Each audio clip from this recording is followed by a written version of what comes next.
पूरे देश के सभी राजनीतिक दल चिंतित रहते हैं इस डील के बाद हमारे किसानों का हाल क्या होगा। और जब सब कुछ विदेश से ही आएगा तो हमारा किसान भारत में क्या उगाएगा, जमीन पर क्या उगाएगा और क्या बेच पाएगा। सभापति महोदय, सरकार ने बड़ा बजट पेश किया, कहा कि हम एग्रीकल्चर इंफ्रास्ट्रक्चर तैयार करेंगे, एग्रीकल्चर इंफ्रास्ट्रक्चर से हम मंडियां तैयार करेंगे, बाजार तैयार करेंगे, एमएसपी लागू करेंगे। हमारे किसान जब काले कानून के खिलाफ लड़ रहे थे, बड़ी संख्या में जान चली गई, उसके बाद सरकार कहीं पीछे हटी और उन्होंने काले कानून वापस लिए। लेकिन आज भी किसानों को जो कानूनी गारंटी मिलनी चाहिए वो अभी तक एमएसपी की कानूनी गारंटी सरकार नहीं दे पाई है। और जो 23 क्रॉप और हॉर्टिकल्चर क्रॉप और दूध को लेकर के सरकार दावा करती कि हम सब्जियां इतना, हॉर्टिकल्चर क्रॉप्स हमारी इतनी ग्रो कर गई हैं, हम दुनिया में इतना पैदा कर रहे हैं।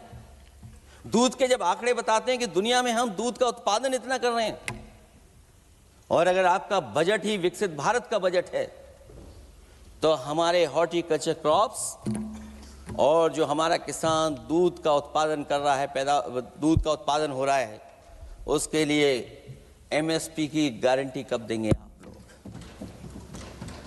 और गारंटी हम लोग इसलिए मांग रहे हैं क्योंकि उसको घर कैसे बनाएगा, घर कैसे चलाएगा, अगर उसको लाभ नहीं मिलेगा, बच्चों को कैसे पढ़ाएगा, अपनी बेटियों को हंसी खुशी विदा कैसे कर पाएगा।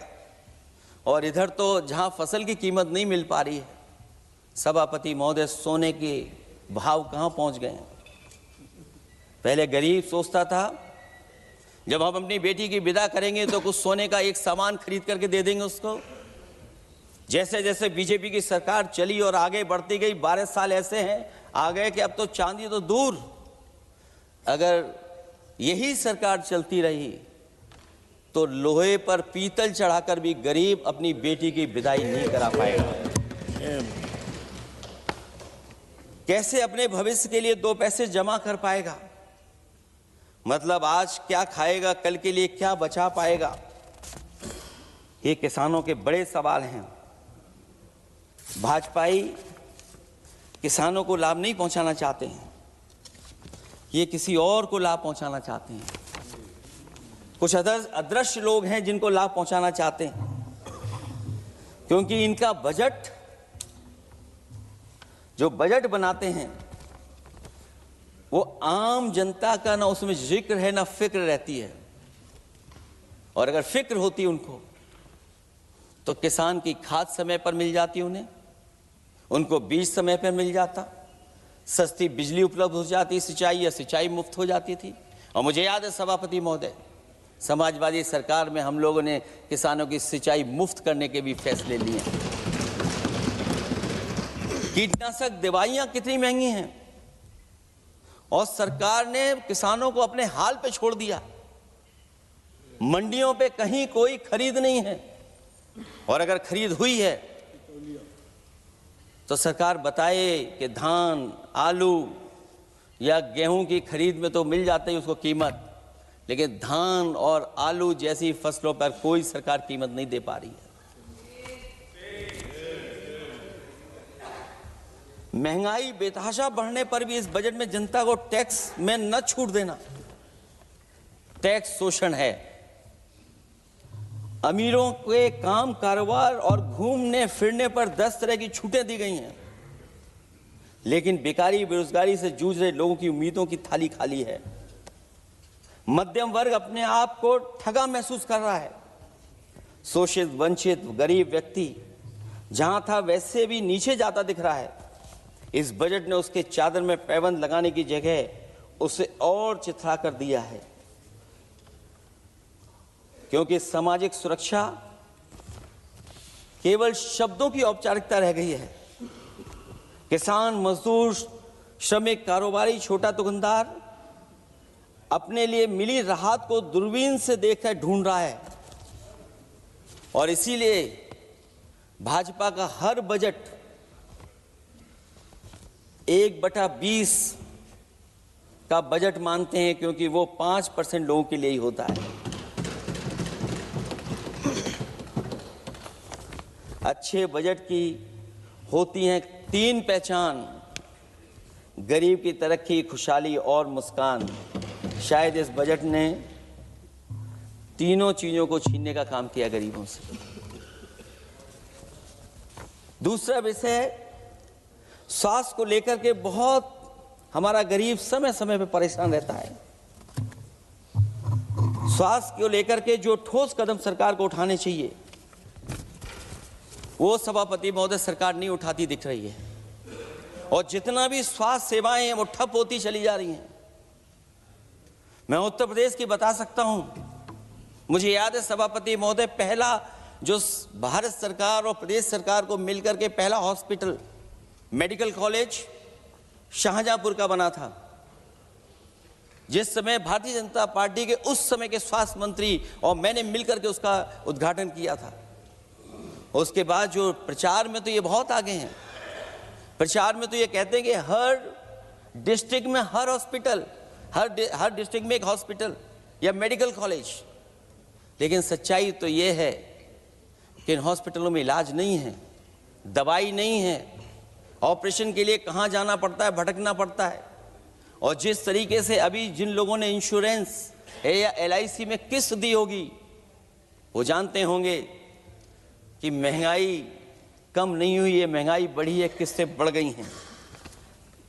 उदाहरण के लिए दिल्ली के एम्स के लिए 5,600 करोड़ रुपए, और आयुष्मान भारत के लिए पूरे देश के लिए सरकार ने जो बजट रखा है वो 4,700 करोड़ रुपए है।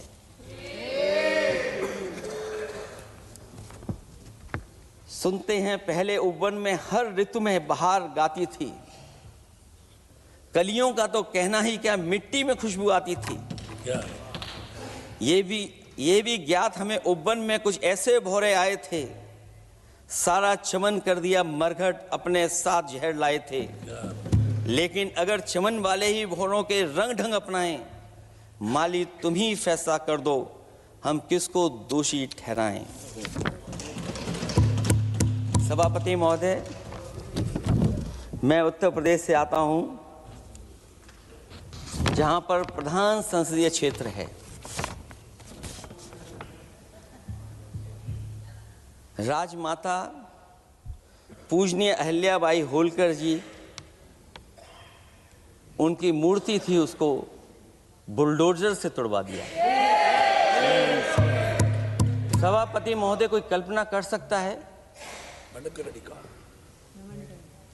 एक मणिकर्णिका घाट जो हमारी पौराणिक पहचान रही, सदियों से हमारी विरासत की पहचान रही, सनातनी काशी की विरासत रही, वहां पे इनकी सरकार ने प्रधान संसदीय क्षेत्र में बुलडोजर चला करके हमारी पूजनीय अहिल्याबाई होलकर की मूर्ति को इन्होंने तोड़ने का काम किया।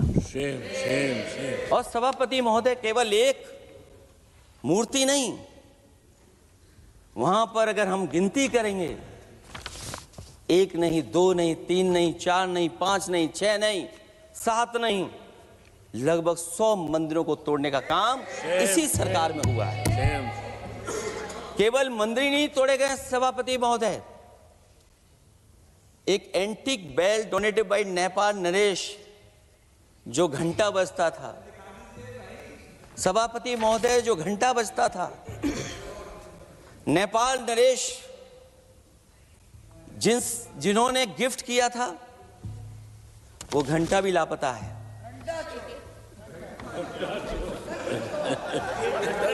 केवल घंटा ही लापता नहीं है,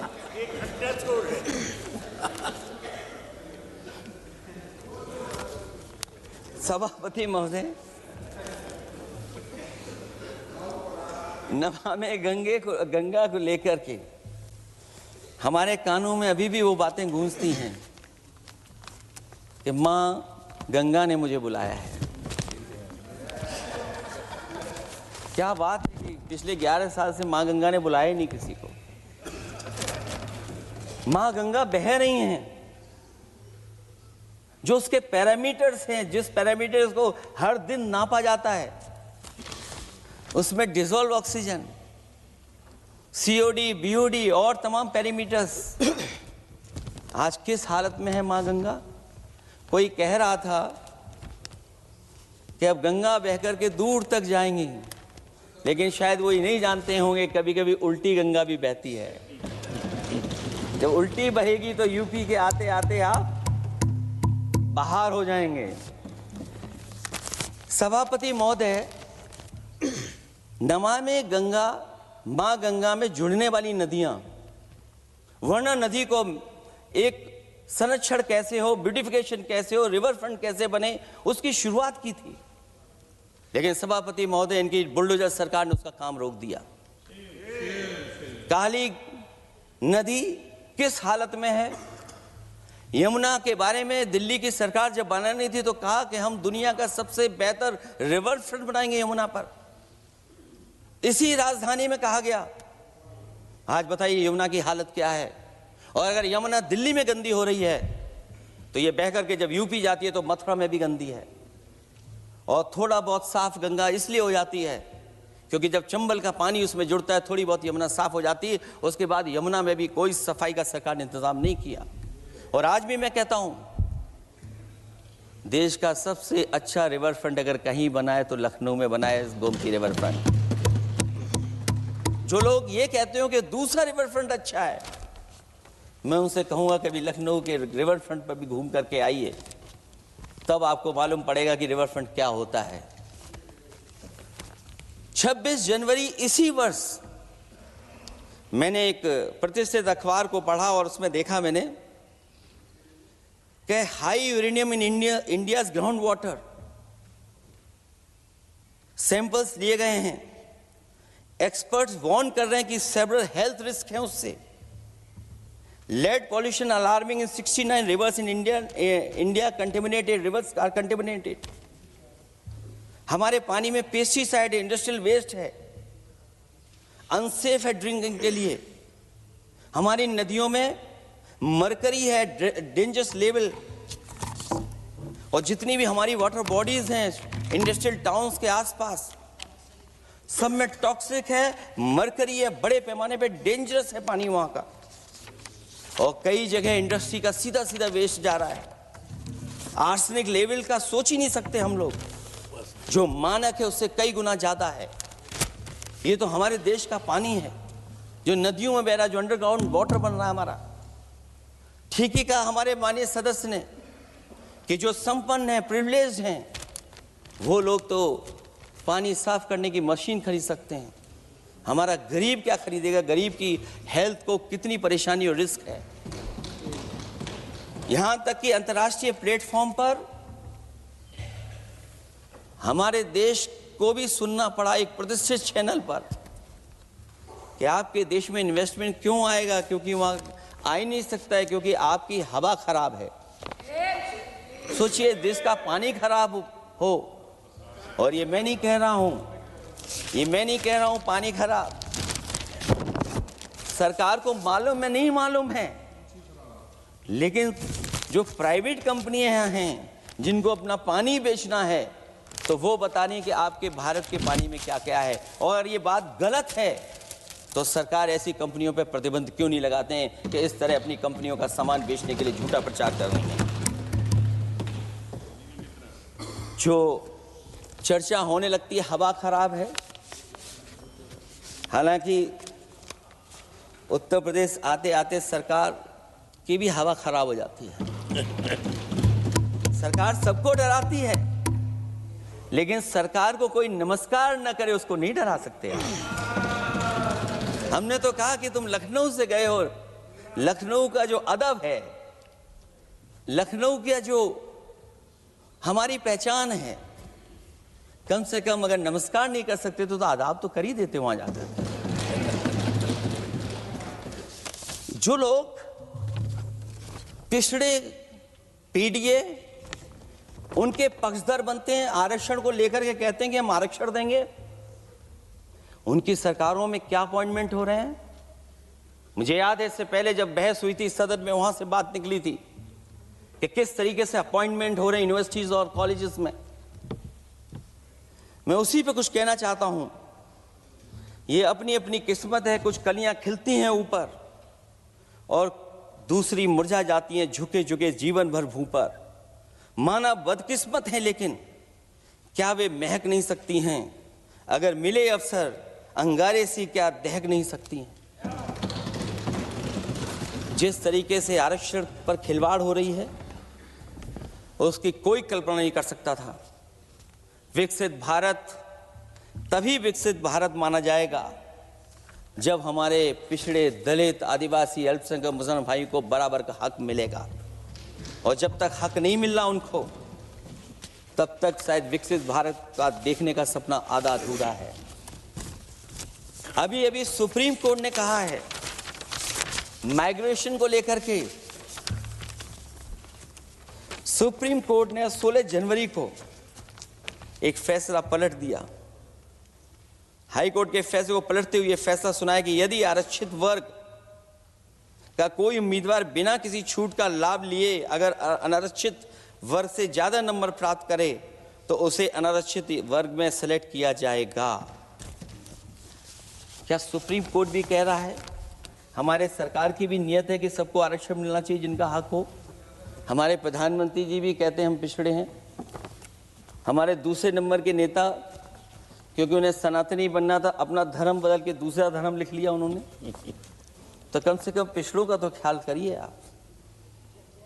जब पिछड़ों का ख्याल करोगे तभी आपका देश विकसित बनेगा, भारत विकसित बनेगा। अगर आप पिछड़ों को छोड़ देंगे, दलितों को छोड़ देंगे, आदिवासियों को छोड़ देंगे, अल्पसंख्यक भाइयों को छोड़ देंगे, तो आप कैसे विकसित भारत बनाएंगे?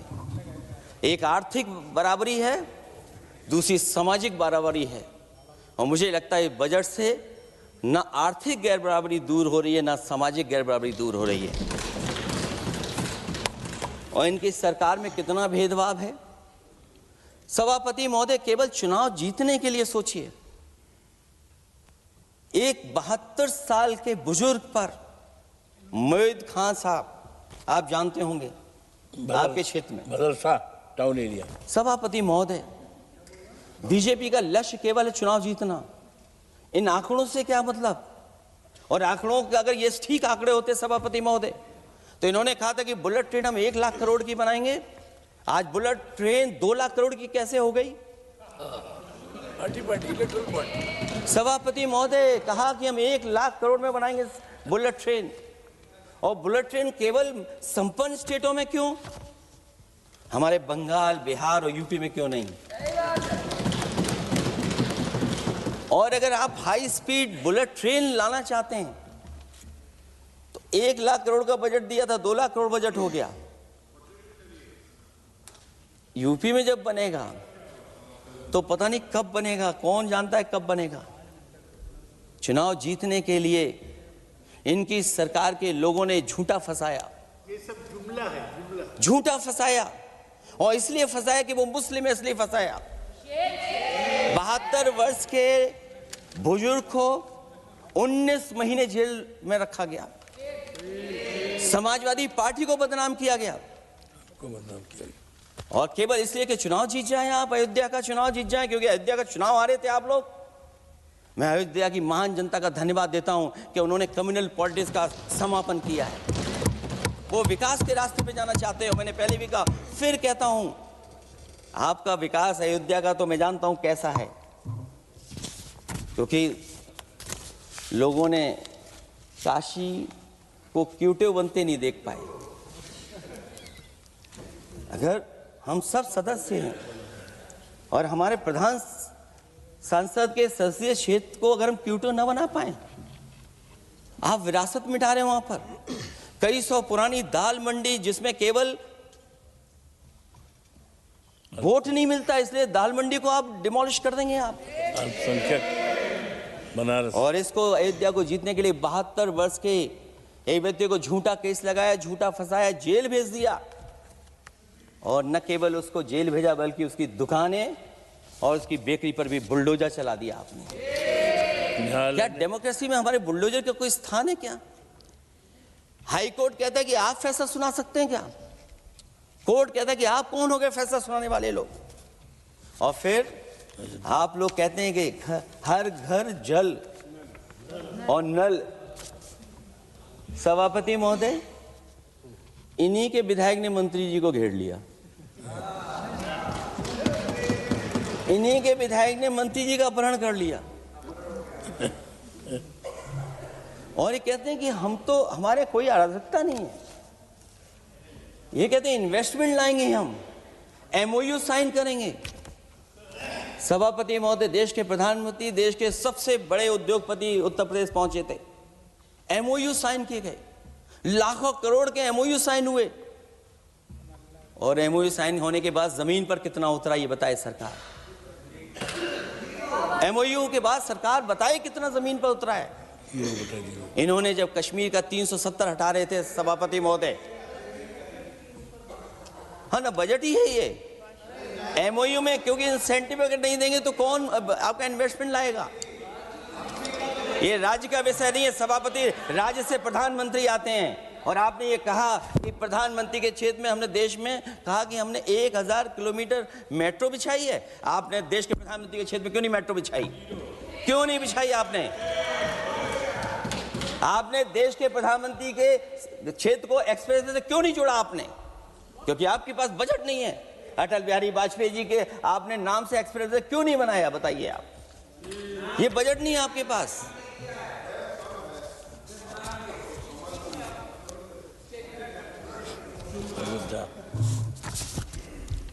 अयोध्या एयरपोर्ट घोटाला, एयरपोर्ट बनते ही पानी टपकने लगा। एयरपोर्ट तो दिल्ली का है, बजट तो दिल्ली ने दिया होगा।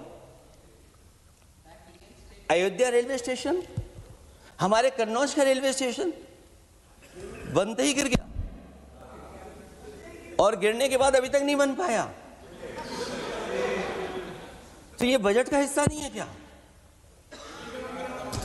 आप वाटरवेज बात कर रहे हैं, गंगा साफ नहीं है, आप पानी का जहाज कहां ले जाएंगे? बिहार में जाकर के रुक जाएगा। पिछली बार भी एक पानी का जहाज चला था, बनारस से जाते ही बिहार में रुक गया, जाकर के पटना भी नहीं पहुंच पाया। Rampath, sewer line smart city का हिस्सा है। आपका स्मार्ट सिटी कैसा है? इंदौर में पानी पीने से कितने लोगों की जान चलेगी सभापति महोदय? और कोई शहर बता दीजिए जहां कूड़ों का ढेर ना हो। जब देश के प्रधानमंत्री जी ने झाड़ू उठाया हो और उसके बाद भी कहीं कूड़ा ना हटे सभापति महोदय। भजन संध्या स्थल घोटाला हुआ, अंतर्राष्ट्रीय मीडिया सेंटर बनाया, उसमें भी पानी गिर रहा है। लाइट सजावट की चाइनीज आई हैं। हमारे देश का कारोबार कैसे उलझा दिया आपने? चीन और अमेरिका और थोड़ा बहुत रशिया, विदेश नीति तो असफल हुई है, लेकिन हमारा बाजार को भी पूरा बेच दिया। और चीन के सवाल पर सभापति महोदय, चीन हमारी जमीन पर भी निगाहें रखे हुए है और हमारे बाजार पे भी। इसलिए जो सरकार फैसला ले बड़ी सावधानी से ले। मैं कितनी बातें बताऊं, वहां पर सेना जमीन ले लिया, जमीनें जाने कहां चली गई हैं। इसलिए सभापति महोदय, ये बजट दिशाहीन है। ये 2047 में हमारा विकसित भारत तो नहीं बनेगा। और जिस तरीके से बेरोजगारी बढ़ी है, बेरोजगारी को लेकर के जो चिंता रही, हमेशा रहती थी, और जो सरकार ने बड़े बड़े फैसले भी लिए थे, जानकारी दी थी कि हम बेरोजगारी ऐसे दूर कर लेंगे। मेक इन इंडिया का जो सपना दिखाया था, आखिरकार मेक इन इंडिया का सपना कहाँ पूरा हो पा रहा है? मेक इन इंडिया का जो शेर था वो जंग खा रहा है सभापति महोदय। जो योजना लेकर के आए थे, एम्प्लॉयमेंट लिंक्ड इंसेंटिव्स, सरकार बताए कि हमें कितना उसमें लाभ पहुंचा है।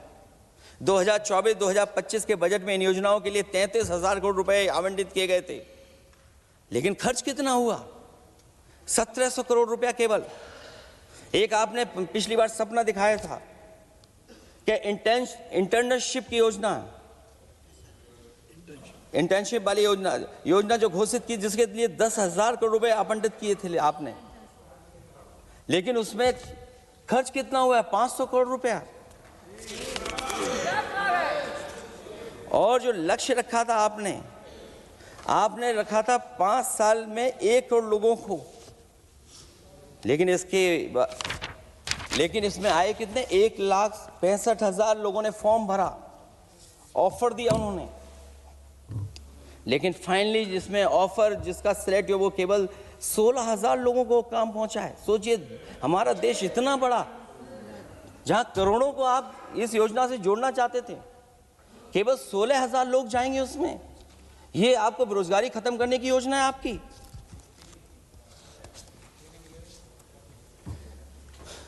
माननीय वित्त मंत्री जी के सदन के सामने स्थिति स्पष्ट करनी चाहिए कि मनरेगा एक महत्वपूर्ण योजना थी जिसमें गरीबों को ग्राम स्तर पर रोजगार मिलता था, राइट टू वर्क के अनुसार थी।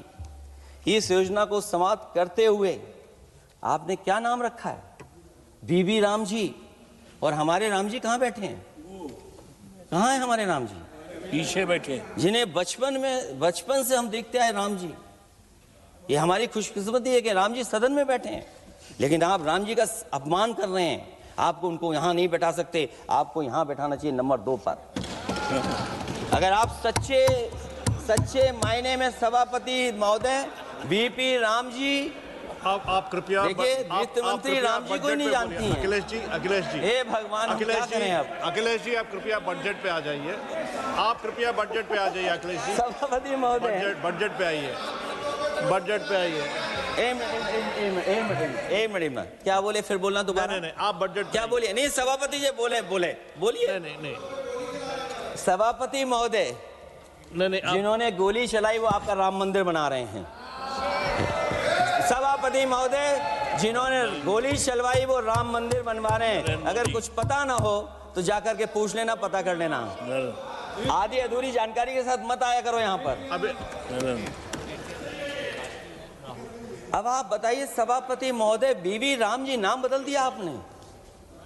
यूपी जैसा बड़ा स्टेट, उसको क्या मिलेगा अब, जहां पर 1,000 ग्राम सभाएं अर्बन हो गई हैं।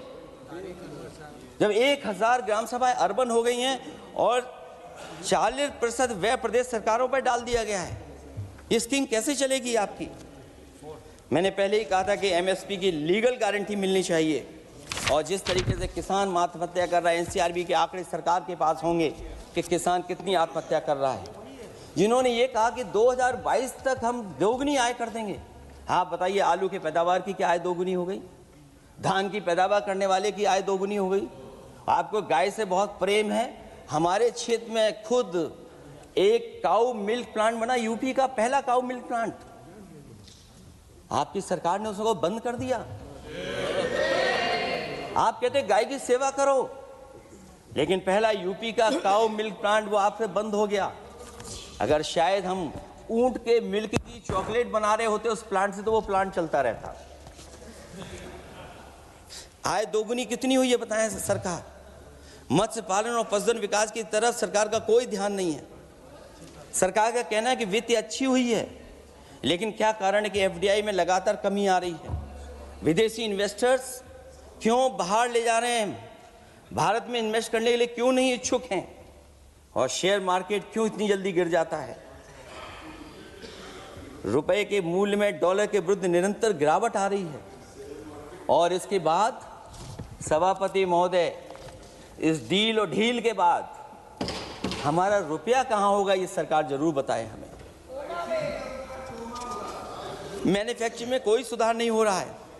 अभी भी हम जीडीपी के 15% पर मैन्युफैक्चरिंग पर निर्भर हैं, जबकि मैन्युफैक्चरिंग के शेयर मेक इंडिया के अनुसार अभी तक 25% होना चाहिए था। इससे स्पष्ट लगता है कि मेक इन इंडिया, आत्मनिर्भर भारत और पीएलआई योजना सफल नहीं हो पाई हैं, और उसी का परिणाम है कि आज हमारे नौजवानों को रोजगार और नौकरी नहीं मिल पा रही है। सरकार उद्योगपतियों के साथ खड़ी है। सरकार द्वारा लेबर कोड्स लाए गए हैं, जिन लेबर रिफॉर्म्स के रूप में दर्शाया जा रहा है वो लेबर कोड एम्प्लॉयर के हित में है, लेबर के पक्ष में नहीं है और मजदूरों के नहीं है। अब अधिकांश उद्योगों द्वारा लेबर को कोई भी नौकरी से निकाला जा सकता है। इतना तानाशाही होगी कि जब चाहेंगे तब निकाल देंगे। उनके 8 घंटे से अधिक काम कराया जा सकता है।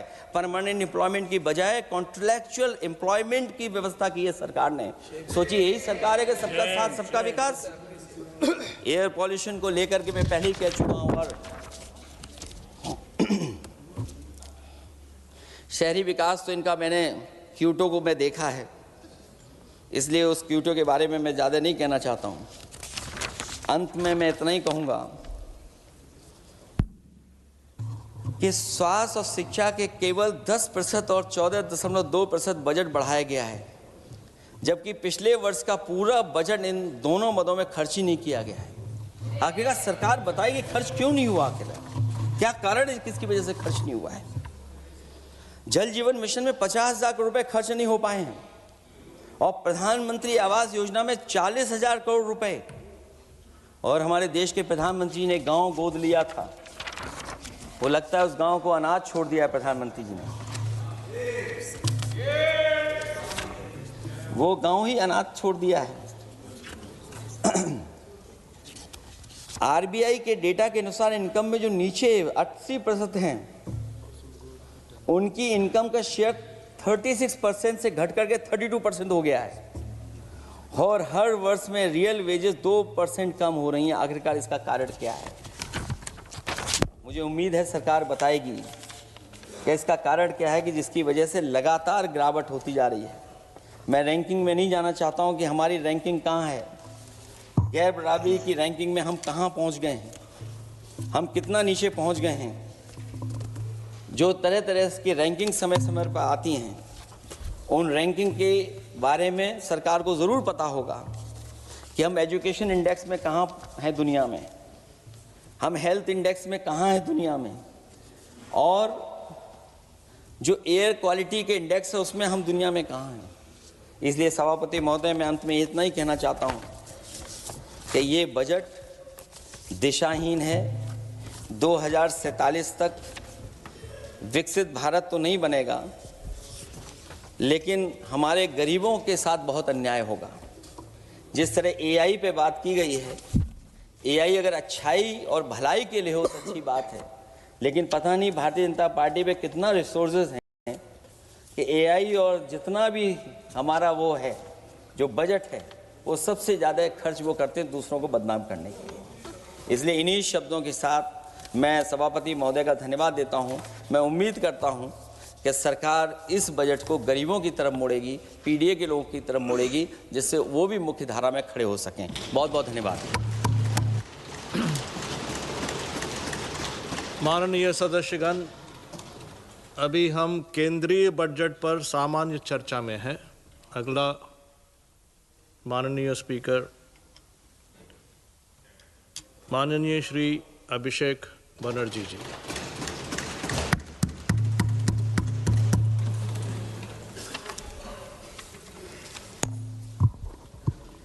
Thank you, sir, for giving me the opportunity to speak on the general budget. Sir, I rise here today not merely just a member of the opposition, but as a voice of billion Indians who were promised Achhe Din and who today struggle to survive under the weight of soaring costs. So this union budget was presented on Maghi Purnima, a day which is ideally meant for clarity, renewal of purpose, and moral responsibility. Yet, sir, this budget offers none of these. It does not heal the economy. Rather, this budget curates headlines. It speaks loudly in slogans, but softly in solutions. So this is a budget that rewards those who can avoid taxes through privilege and punishes those who pay them honestly through compulsion. With all due respect to the Honorable Finance Minister, I think the Honorable Finance Minister is appearing to practice the Robin Hood model in reverse. She drains the poor through taxation and inflation while rewarding the rich with concessions and privileges. Sir, even a cup of tea today comes with GST, but relief for the common man comes with condition, clauses, terms, and regulation. This is not a simple tax regime. It's a maze where only the powerful knows the exit and the honest taxpayer keeps paying the entry fee. Sir, Akhilesh ji was speaking before me. He was saying, UP के लिए क्या मिला है मैं इस budget में देखना चाह रहा था. सर 85 minutes का finance minister का speech था. Bengal was not even mentioned once. Even the freight corridor from Dankuni, referenced in this very budget, was originally announced by the then railway minister in 2009, which was Mamata Banerjee, who is now the chief minister of West Bengal. The constitution promises equality among states, but this government practices preference. Allies are funded while opponents are starved. So this is not a model of cooperative federalism. This is a model of subscription-based federalism.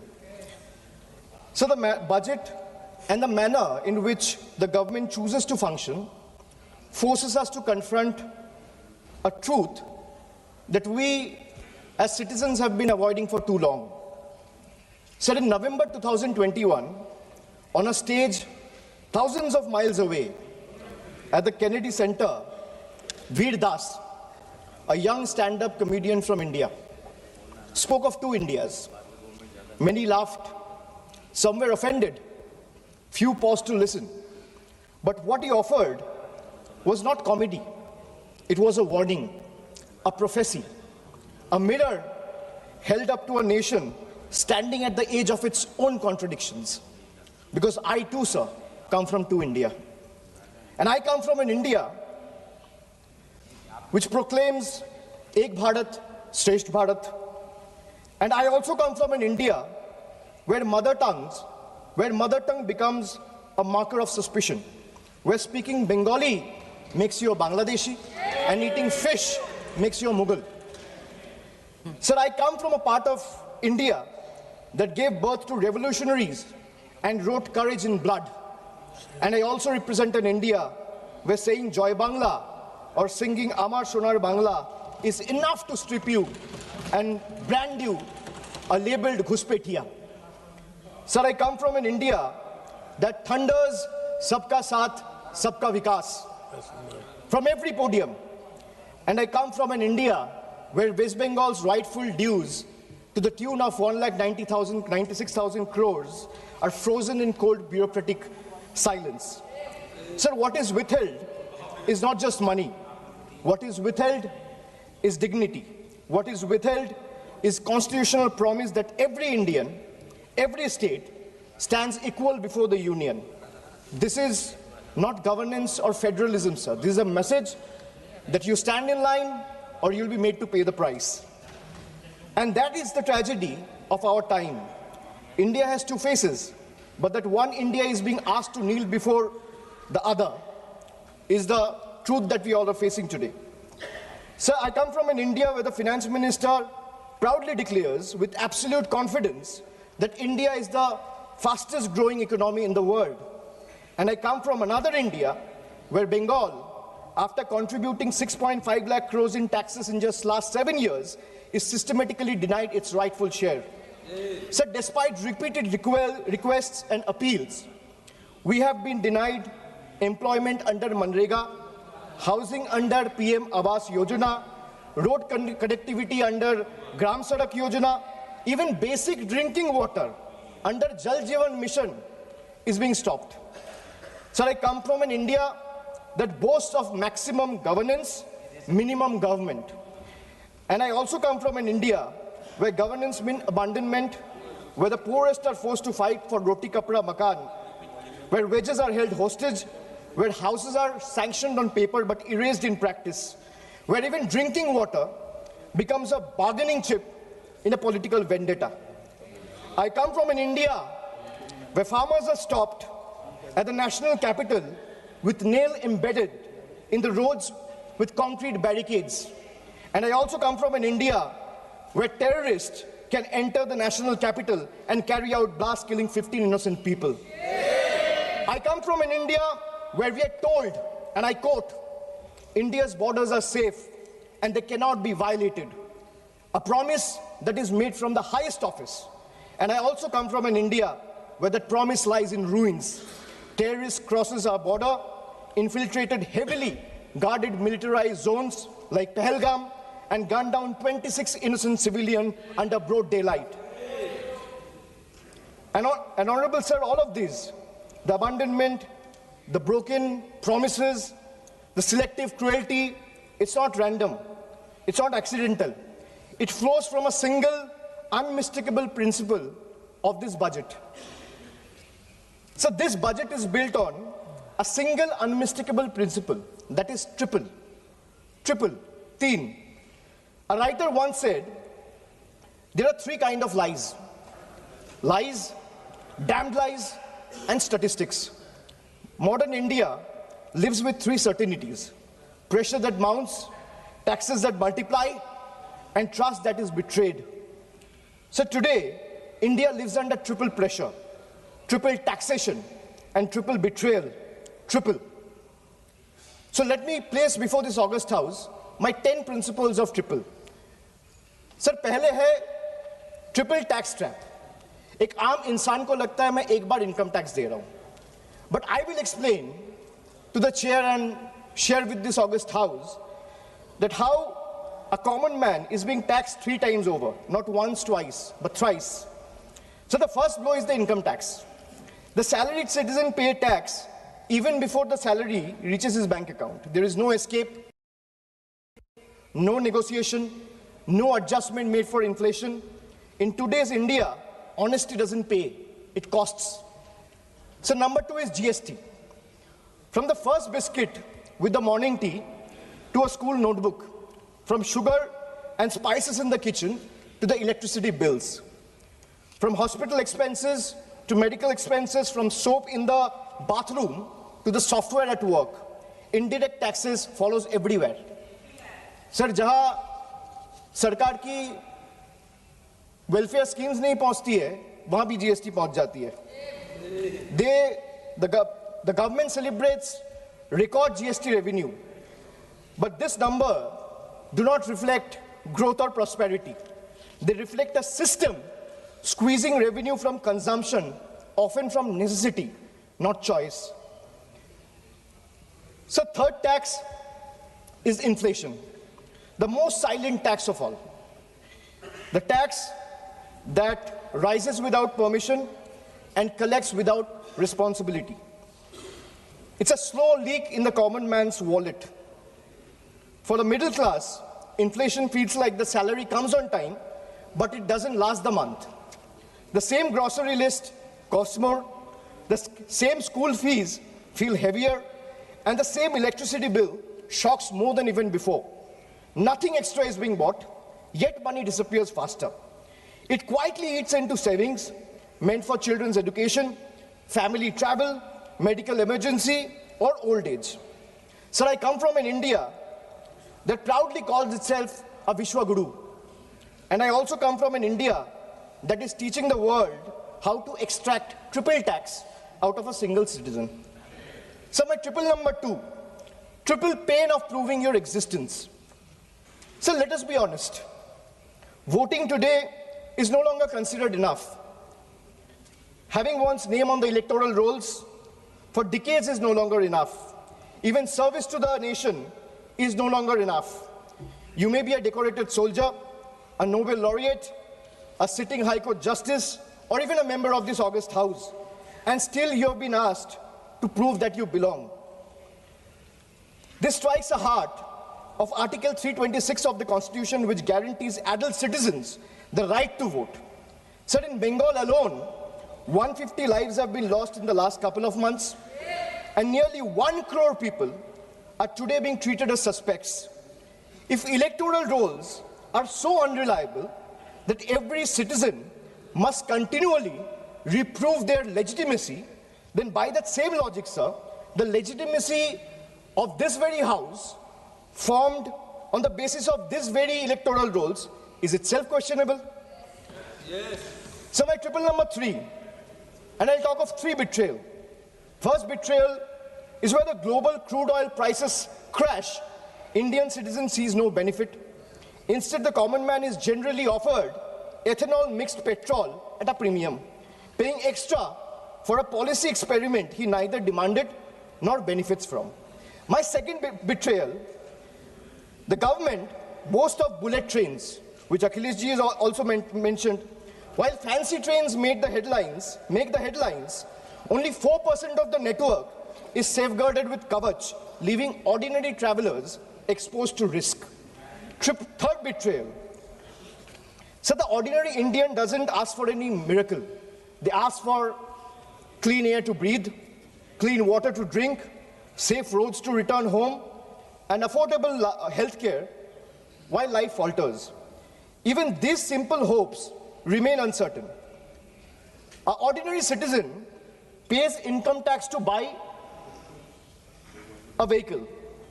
Or for example, an ordinary citizen pays income tax to earn, a road tax to buy a vehicle, and toll tax to drive it on the road, often broken, unsafe, and unfinished. So 3 payments on one journey. अगर एक इंसान income tax दे रहा है, तो एक गाड़ी को सड़क पे चलाने के लिए सर उसको 3 बार टैक्स देना पड़ता है. एक है इनकम टैक्स, दूसरा है रोड टैक्स, तीसरा है toll tax. That is why I said 3 betrayals. So now I'll come to triple bonanzas for the rich. So this budget reveals a clear pattern. First, a triple bonanza for the elites and a triple lock on the poor. So top 10% of this country now corner 57% of nation's income and 65% of its wealth, while the bottom half survives on just 6.4%. In this economy, money earns money, but survival earns nothing. Second, so if you look at taxation and support, foreign cloud giants are handed tax holidays, while Indian MSME, the very backbone of employment, are left empty-handed. Sir, relief exists on paper, but in actual distress exists on the ground. Third, corporate India gets red carpet, easier property rules, wider equity access for NRIs and massive infrastructure promises, but the result of these government policies is not competition, it is concentration. Oligopolies flourish, entry barriers rise, and ordinary entrepreneurs are kept outside the gate, watching cronies grow richer with the union support. Sir, I come from an India where wealth is applauded as a virtue. And I also come from an India where survival itself is treated as ambition. I come from an India where policy quietly opens the gates for the powerful. And I also come from an India that stand outside those gates with hands folded, backs bent, hearts heavy, and eyes raised, hoping that one day these gates will open for them too. Now my 555, farmers. So the budget completes a cycle of betrayal. Every day, nearly 30 farmers dies by suicide. Not because they failed, but because policy failed them. 5 years after the historic farmers' movement, which saw 700 lives lost, the union government has still refused to legalize MSP. Promises were made at protest sites, assurances were echoed in parliament, but delivery never followed. And now, adding salt to the injury, the government has now announced a trade deal with the United States that will open Indian markets to heavily subsidized American farm produce. The deal may benefit American farmers, but it will depress prices, destroy competitiveness, and further marginalize Indian farmers who struggle without MSP protection. So this is not a trade policy. This is an abandonment of our Annadata. Sir, I have a tweet right in front of me, which I want to show or place before you. Sir, Secretary Brooke Rollins, who is the Agricultural Secretary of the United States, she said, and this is 5 days back, on the day when the trade deal was announced, she's clearly saying, new US-India deal will export more American farm products to India's massive market. In 2024, America's agricultural trade deficit with India was 1.3 billion. India's growing population is an important market for American agricultural products, and today's deal will go a long way to reduce that deficit. So this is not my tweet. She clearly says, thank you, President of the United States, for once again delivering for our American farmers. If the government doesn't agree with a tweet, so where is the disapproval letter, or where is the communication that the government has sent in protest to the tweet that has been sent out 5 days back?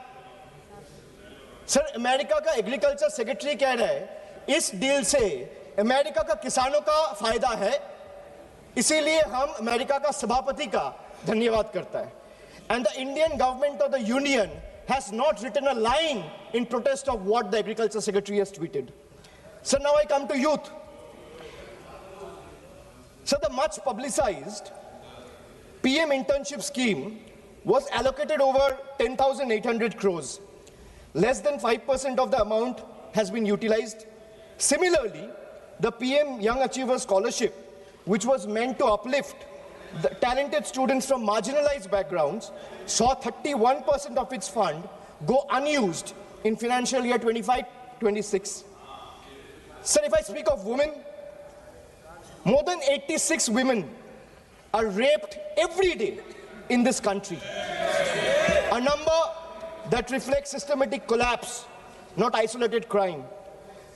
Sir, Bengal exercised its constitutional authority and passed the Aparajita Bill, a stringent anti-rape law providing the strongest deterrence against crime against women.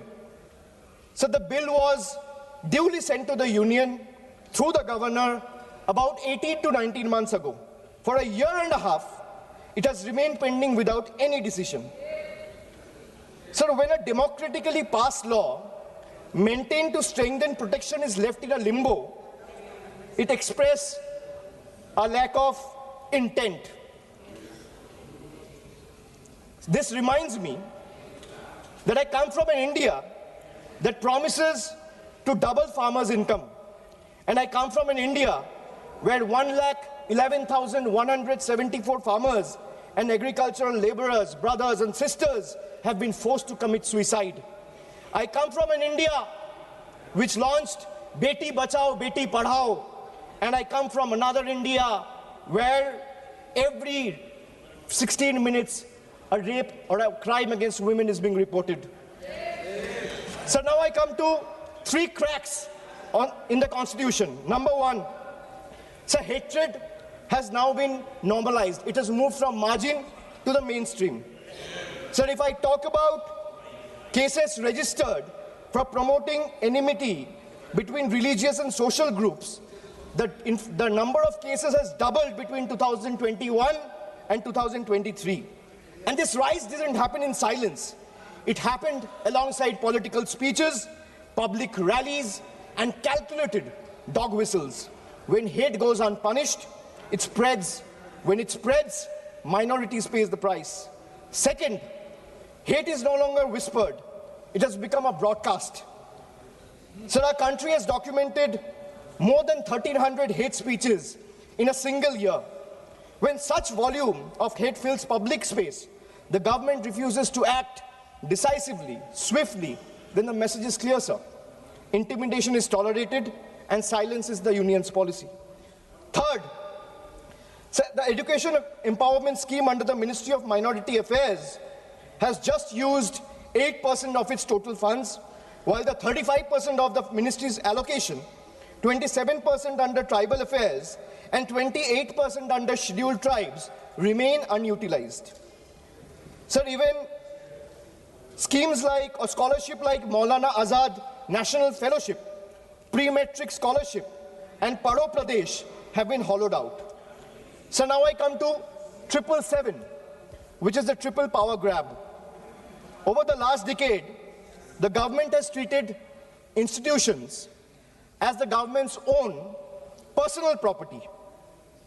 So the parliament is silenced, debates are curtailed, scrutiny is abandoned, And even the deputy speaker's post is kept vacant because dissent is inconvenient. Sir, investigating agencies no longer investigate, they intimidate, chasing the opposition with raids and arrests.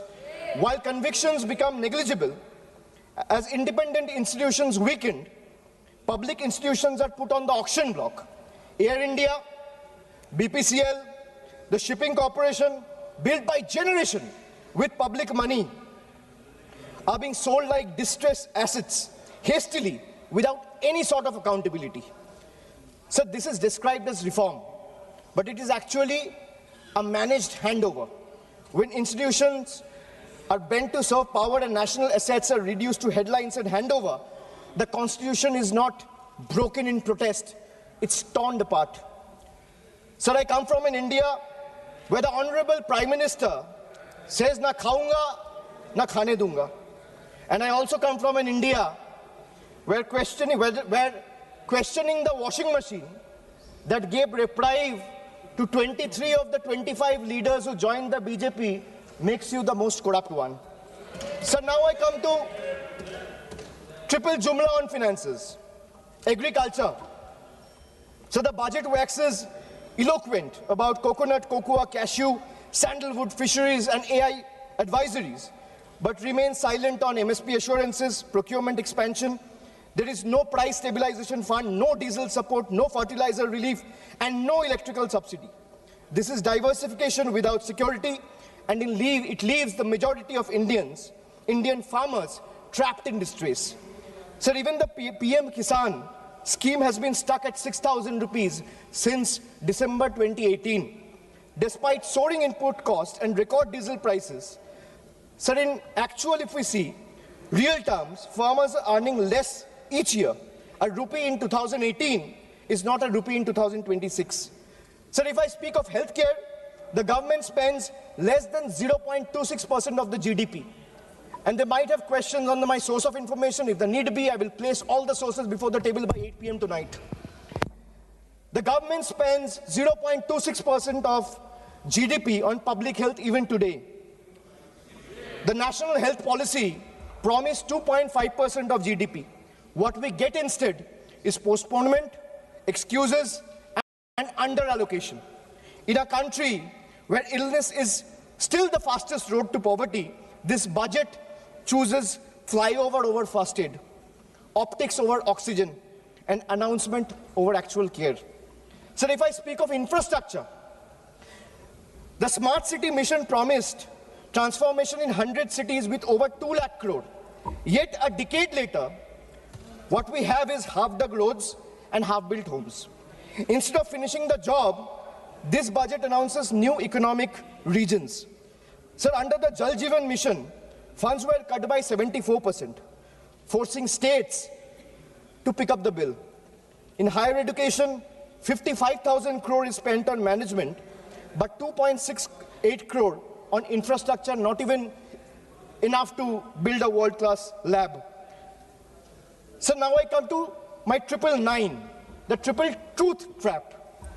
And what I mean by truth is, the accountability on the government, sir, primarily rests on 3 pillars. One is the RTI Act. But when I speak of transparency, it diluted the RTI Act by expanding personal information as a ground for refusal. Sir, if you speak of PM cares, the PMO claims it lies outside the purview of RTI because it's a private fund. A fund that is created by public authority in a public office with the money of the people is being claimed as a private fund. There's no accountability.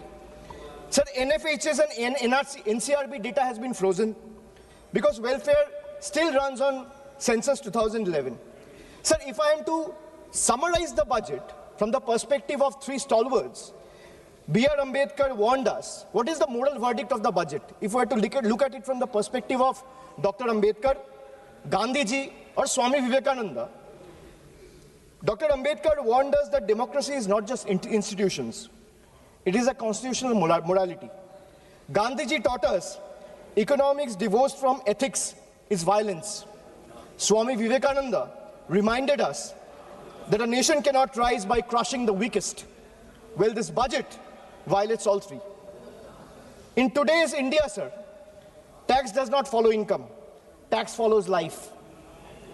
आज के भारत में tax कमाई के पीछे नहीं, जिंदगी के पीछे है, चलता है sir. I will give you a small example. A baby is born, his milk and diapers are taxed. He grows, his education is taxed. He studies, his books, pencil and mobile data are taxed.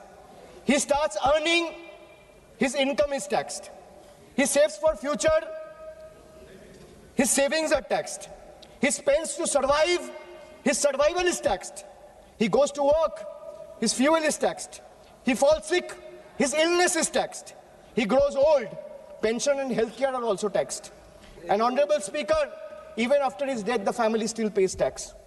बच्चा पैदा होता है, दूध और diaper पर tax, पढ़ाई शुरू होती है, शिक्षा पर टैक्स, किताबें, notebook, pen, pencil, mobile data सब पर टैक्स, कमाई शुरू होता है, इनकम पर टैक्स, सर बचत करता है, बचत के ऊपर टैक्स, जीने के लिए खर्च करता है, खर्च पे टैक्स, काम पर जाता है, पेट्रोल डीजल पर टैक्स, बीमार पड़ता है, इलाज और दवाई पर टैक्स, बुढ़ापा आता है, पेंशन और इलाज पे टैक्स, और मौत के बाद भी सर शोक सभा में अगरबत्ती जलाने के लिए भी परिवार को टैक्स देना पड़ता है.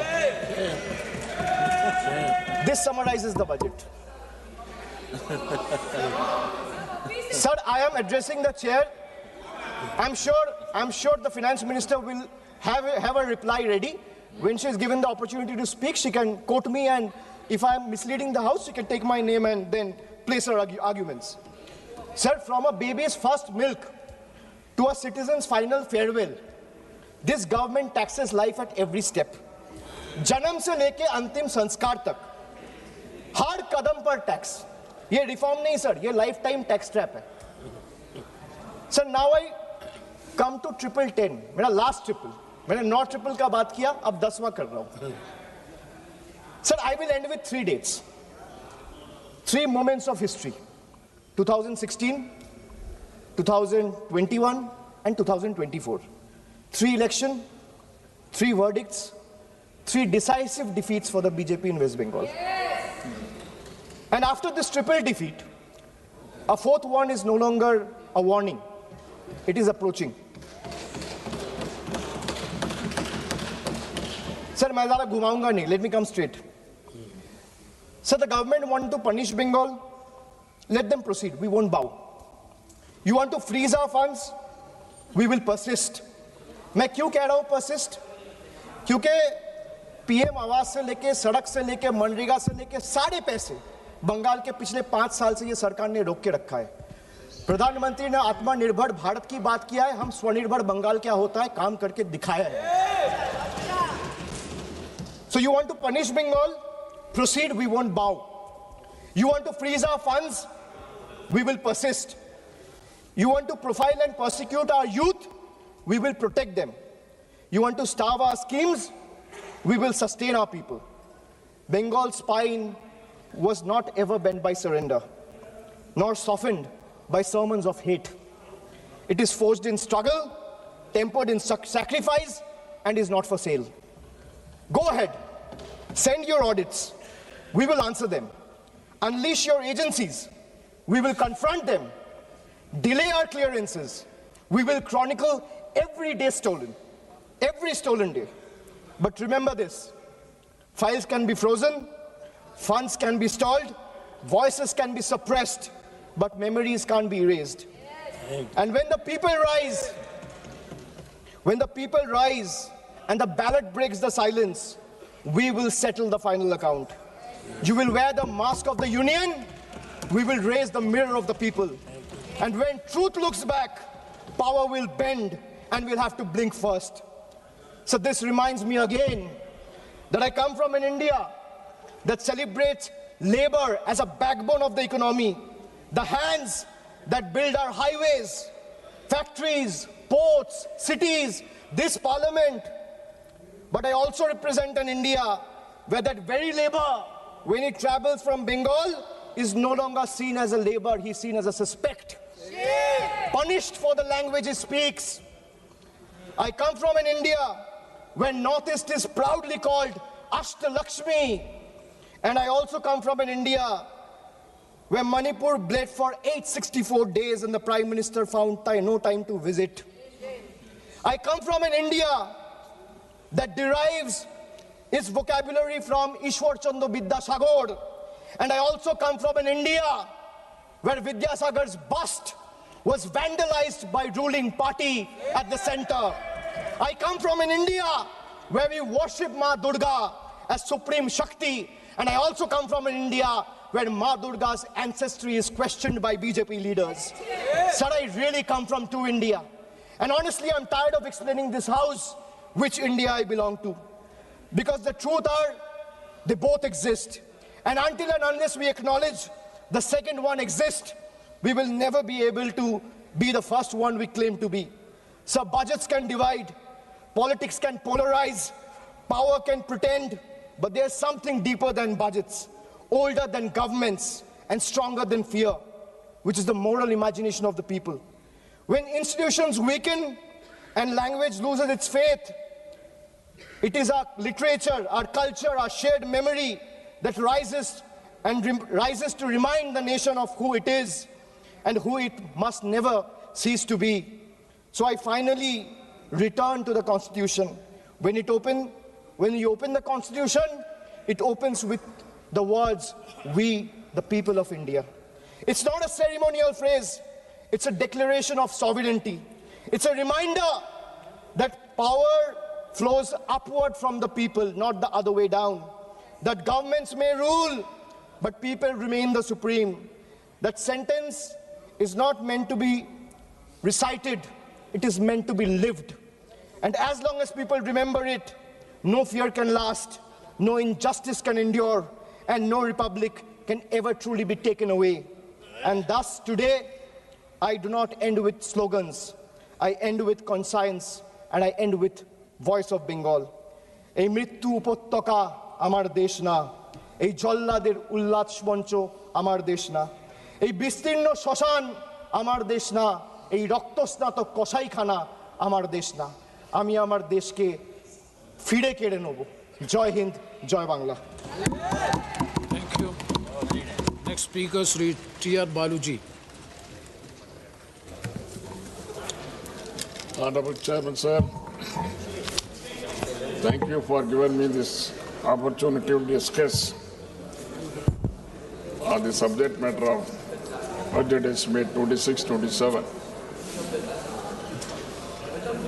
First of all, I would like to congratulate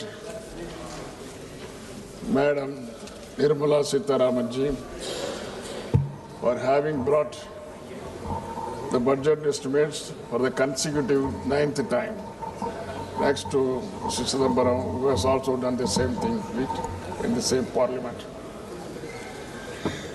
Sir, Finance Minister claims she aims at developing India by 2047. India has programmed like artificial intelligence, biopharma, semiconductors, critical minerals, and they are given a lot of priority and importance. But the question is, how efficiently Madam Nirmala ji is going to implement them with a sustained push. So strategy of the government is said to be reducing revenue expenditure and increasing capital expenditure.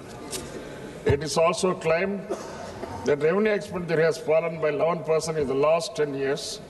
That is from 88% in 2014-15 to 77% 26-27. It is also stated that the reduction of the revenue expenditure included 7% of subsidies. But what is the reality? Well, usual practice is reduction of subsidies in the budget estimate, and in the next 6 months we come up with additional demands for subsidies through supplementary demands. That is what I have also mentioned in the last supplementary demands. in 25-26. Within 6 months, things became haywire. Now, at the end of the current fiscal year, you are saying that the revenue receipts shortfall is around 78,086 crores. Decrease in revenue expenditure is 1,05,503 crores. The fall in capital expenditure is 1,44,376 crores. It's a very huge fall. It gives no hope of credibility. Budget 26-27. Expenditure estimated is 53.43 lakhs crores. Expenditure proposed in 25-26 was 50.65 lakhs crores. Now FM is asking 3 lakh crores more in upcoming fiscal year. Usually the government used to announce big schemes in the budget, but even after several months, no progress is the result. Last year, 15th August, Employment Linked Incentive, ELI, scheme was announced, and the incentive to labor and industry to provide additional 3.5 lakhs crores, 5 crores jobs, with the outlay of 99,446 crores was launched, but the scheme has not taken off. Another non-starter is Research and Development Innovation, RDI scheme, announced with the effect from 1/7/25 and was said to be implemented with a corpus of 1 lakh crore, and provision of 20,000 crores was made in 25-26 budget. But no progress has been achieved in this effort. Also, this was also properly responded by the Honorable Minister during his reply in the Lok Sabha. Coconut production in Tamil Nadu. Tamil Nadu is the second largest coconut production state. 12 lakh acres are under cocoa cultivation, next to paddy. Besides Pollachi, Pattukottai, Tiruchi, Dindikkal, and others, southern districts are major coconut producing districts. It has got high export potential to an extent of 3,500 crores per year. The production has fallen because of the root diseases, but Government of India has not taken care, and the root diseases still remain. Economic survey pointed out that the agricultural growth has slowed down to 3.5% in 25-26 from 4.4%, nearly 1.1% fall.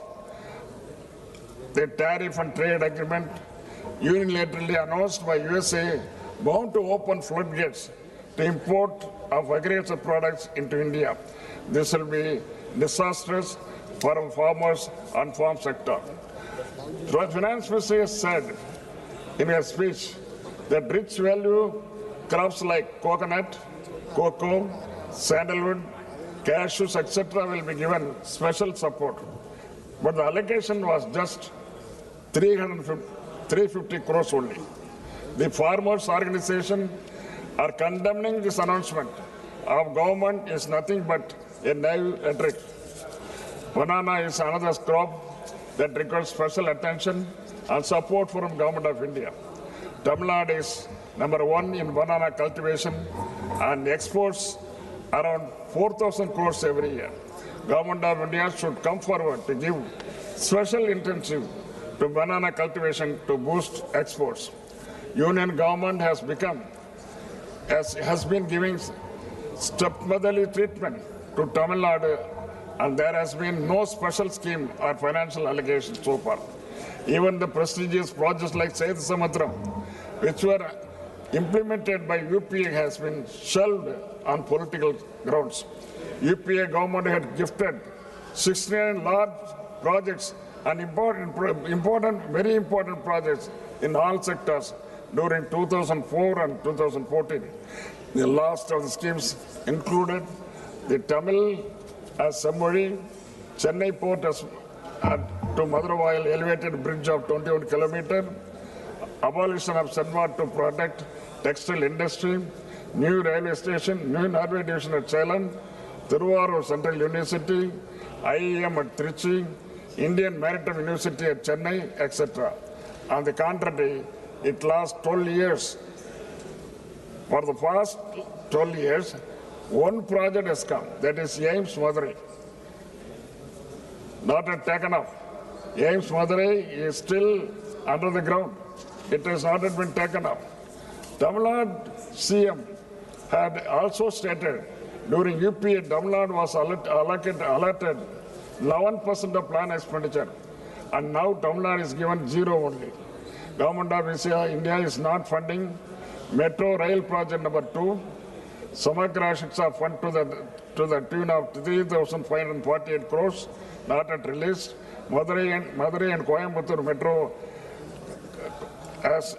which has been provided 21,000 crores, and project submitted to the Central Union Government has not given approval. But at the same time, small towns like Agra, Bhubaneswar, Navi Mumbai, and Indore have been permitted. Jal Jeevan Fund, rupees 3,112 crores had not been released. Railway schemes, 289.73 crores to Thiruvananthapuram, Kanyakumari not released so far for the land acquisition. Further, to purchase 931 hectares of land, funds have not been provided. CM Tamil Nadu has also urged that the devolution from the divisible pool from taxes should be increased to 50%, but it has fallen on deaf ears of the union government, and at present 41% is retained. I also urge the Government of India that cess and other taxes which are not being shared with the state should be abolished immediately, or they should be brought under the divisible pool. Such anti-federal attitude and exploitation must be ended. What happened to the promises made by the Honorable Prime Minister of India? 2 lakhs jobs per year. What has happened? 15 lakhs per family. What has happened? Nobody, it's all dumbfounded. For this question, always for the past 10 years, Government of India, the people of Government of India representing the Government of India, they are keeping lukewarm position only. Much talked about MSP not implemented. Double the agriculture income not implemented. And Dr. Swaminathan's recommendations have become only slogans to every election. People of the industry, business, the middle class, and even the ordinary men on the street have expressed dissatisfaction and said your budget is nothing but rhetoric of a sloganeering government with little use to the common mass. Before I conclude, how are you going to arrest the jet speed depreciation of rupee against US dollar? It is already around 92 per dollar. Prime Minister has lauded this budget as a historic. There is proverb in Tamil, Kakaki Tangunjam Pungunji. It means to a crow, its offspring is golden. Thank you very much. Thank you very much. Next speaker, Sri B. Nagaraju.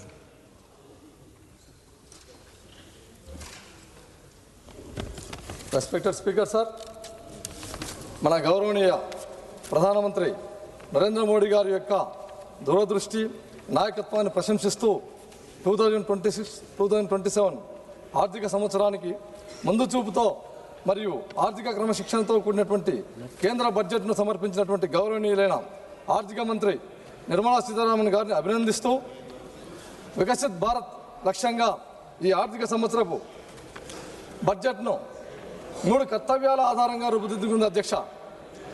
అందులో భాగంగా మొదటి అంశం వచ్చేసి ఆర్థిక వృద్ధిని వేగవంతం చేయడం, రెండవ అంశం వచ్చేసి సామర్థ్యాన్ని పెంపొందించడం, మూడవ అంశం సమగ్రాభివృద్ధిని నిర్ధారించడం. ఈ 3 అంశాల ఆధారంగా ఇది స్పష్టమైన మ్యాక్రో ఆర్థిక దిశను నిర్దేశిస్తూ ఉంది అధ్యక్ష. ఇకపోతే ఈ బడ్జెట్లో ముఖ్యంగా అధ్యక్ష నాన్ డెబిట్ రిసిప్ట్స్ కోసం 36.5 లక్షల కోట్ల రూపాయలను మరియు మొత్తం వ్యయంను 53.5 lakhs కోట్లను అంచనా వేయబడింది అధ్యక్ష. మూలధన వ్యయం వచ్చేసి 12.2 లక్షల కోట్లకు పెంచబడింది అధ్యక్ష, ఎన్నడూ లేని విధంగా. అంతేగాక ఇది వచ్చేసి ముఖ్యంగా ఈ బడ్జెట్లో మౌలిక వసతుల మరియు ఆధారిత వృద్ధికి ప్రభుత్వం యొక్క కట్టుబాటును చూపిస్తూ ఉంది అధ్యక్ష. ఇకపోతే ఆర్థిక లోటు వచ్చేసి జీడిపిలో 4.3% తగ్గించబడింది. రుణం మరియు జీడిపి నిష్పత్తి 55.6%కి తగ్గేలా అంచనా వేయబడింది అధ్యక్ష. ఈ సంఖ్యలన్నవి అభివృద్ధి మరియు ఆర్థిక క్రమశిక్షణ మధ్య సమతుల్యతను ప్రతిబింబిస్తూ ఉన్నాయి అధ్యక్ష. ఇకపోతే అధ్యక్ష, ప్రతిపక్షాలు ఇంతసేపు వారి యొక్క స్పీచ్లో ఎంతసేపు ఉన్నా కూడా గవర్నమెంట్ మీద నిందలు మోపుతూ బడ్జెట్ మీద ఇది చేస్తా ఉన్నది సరికాదు అధ్యక్ష. ఎందుకంటే భారత్ అనేది తయారీ రంగంలో మేక్ ఇన్ ఇండియాలో ఎస్పెషల్లీ వ్యూహాత్మక రంగాలకు పెద్దపీట వేయబడింది అధ్యక్ష. అందులో భాగంగా బయోఫార్మా శక్తి కోసం 10,000 కోట్ల రూపాయలను, మరియు ఎలక్ట్రానిక్స్ భాగాల తయారీకి 40,000 కోట్ల రూపాయలను, కార్బన్ క్యాప్చర్ సాంకేతికలకు 20,000 కోట్ల రూపాయలను, మరియు ఛాంపియన్ ఎస్ఎంఈల కింద 10,000 కోట్ల రూపాయల నిధిని ఈ బడ్జెట్లో ఏర్పాటు చేశారు అధ్యక్ష.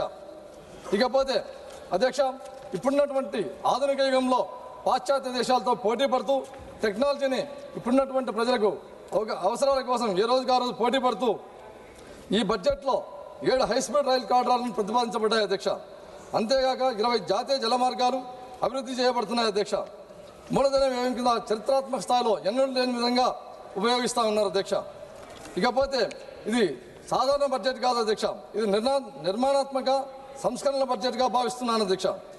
సరఫరా గొలుసులను మరియు బలోపేతం చేయడమే కాకుండా ఎగుమతులను పెంపొందించడం మరియు సూక్ష్మ మరియు మధ్య తరహా పరిశ్రమలను ప్రోత్సహించడంలో భాగంగా రైతులకు మద్దతు ధర ఇవ్వడంలో మరియు భారతదేశాన్ని గ్లోబల్ పోటీలో ముందుకు తీసుకెళ్లడంలో భాగంగా ముఖ్య ఉద్దేశంగా ఈ బడ్జెట్ను రూపొందించారని తెలియజేస్తా ఉన్నాను అధ్యక్ష.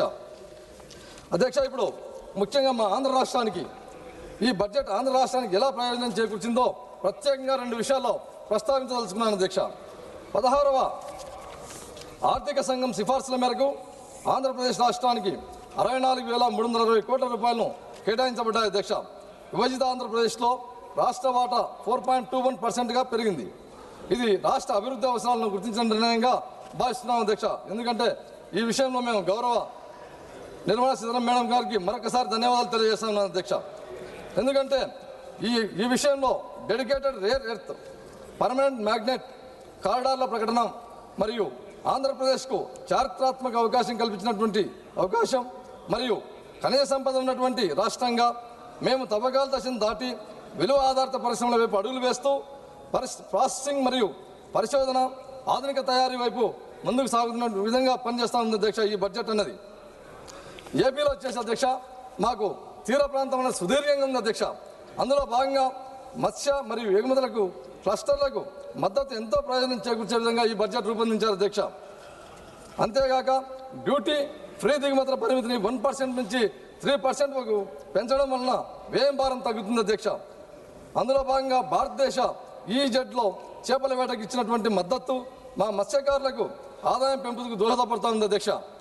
ఇకపోతే అధ్యక్ష, ట్రైబల్ ఏరియాలో భాగంగా అరకులోయలో సస్టైనబుల్ మౌంటైన్ ట్రైల్స్ను మరియు పులికాట్ సరస్సు యొక్క పరిసరాల్లో ఈ పక్షి వీక్షణ మార్గాలను ఆంధ్రప్రదేశ్కు పర్యావరణ పరంగా పర్యాటక పరంగా కేంద్రంగా నిలబడుతున్నాయి అధ్యక్ష. ఇవి కాక ఉపాధి అవకాశాలను పెంచడమే కాకుండా గిరిజన ప్రాంతాలకు మద్దతు ఇస్తూ ఉన్నట్టుగా ఈ బడ్జెట్లో కేటాయించారు అధ్యక్ష. ఇకపోతే ముఖ్యంగా అధ్యక్ష 600 కోట్లతో నైపుణ్య మరియు రూపాంతర పైలట్ కార్యక్రమంలో భాగంగా ఆంధ్రప్రదేశ్ ఎంపిక చేయడం చాలా గర్వంగా ఉంది అధ్యక్ష. ఎందుకంటే యువతకు పెద్ద అవకాశంగా మారుతా ఉంది అధ్యక్ష. ఇది మా యువత ఉద్యోగార్థులనే కాకుండా ఉద్యోగ సృష్టికర్తలుగా మార్చే దిశగా ఇది సహాయపడుతుందని తెలియజేస్తా ఉన్నాను అధ్యక్ష. ఇకపోతే అధ్యక్ష, మా ఆంధ్రప్రదేశ్కు ముఖ్యంగా ఈ బుల్లెట్ ట్రైన్లో భాగంగా హైదరాబాద్ టు చెన్నై టు బెంగళూరు ఈ హైస్పీడ్ కారిడార్లు అనేటివి మా రాష్ట్రానికి చాలా చాలా ఉపయోగంగా ఉన్నాయి అధ్యక్ష. ఎందుకంటే ఈ హైదరాబాద్ టు చెన్నై అనే కార్యక్రమంలో భాగంగా మా అమరావతి అనేది టచ్ అవుతుంది అధ్యక్ష. ముఖ్యంగా ఈ బెంగళూరు టు హైదరాబాద్ అనే కార్యక్రమంలో మా సొంత పార్లమెంట్ అనేటువంటి కర్నూలు ముఖ్యంగా ఉంది కాబట్టి చాలా చాలా గర్వంగా ఉంది అధ్యక్ష.